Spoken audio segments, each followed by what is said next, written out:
Bien avant qu'ils ne brillent dans les mains de nos rois, ces bijoux ont une histoire. Ces joyaux viennent de temps anciens, forgés dans les cœurs de l'Atlantide. À l'époque, les prêtres du soleil canalisaient la lumière des étoiles dans la matière. Ces joyaux ne sont pas juste des ornements, ce sont des clés de connexion entre la terre et le ciel. Quand l'Atlantide tomba, les pierres furent confiées aux gardiens d'Égypte, puis transmises aux initiés du Graal jusqu'au roi de France. Si on pose une couronne sur la tête d'un roi, c'est pas pour montrer sa puissance, mais pour amplifier sa connexion.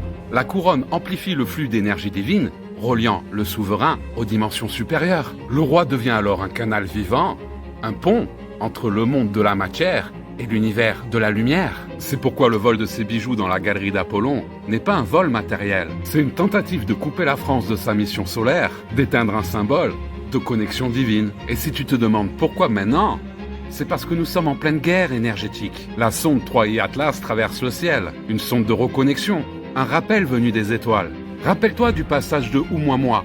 Quelques mois après, Notre-Dame a brûlé. Chaque fois qu'on nous envoie une sonde spatiale pour nous reconnecter, il faut un événement négatif. On cherche encore à détourner notre regard du ciel, à faire diversion. Mais cette fois, ne les laisse pas te piéger. Ne cède pas à la peur. Élève ton regard, élève ta fréquence. Ce qui se passe en ce moment, c'est comme dans le film Déni cosmique, Don't Look Up.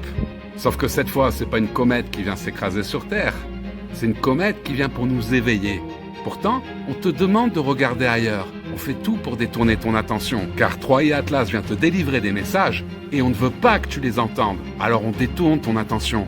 En ce monde, le véritable roi est celui qui se souvient qu'il est relié à Dieu par la lumière de son propre cœur.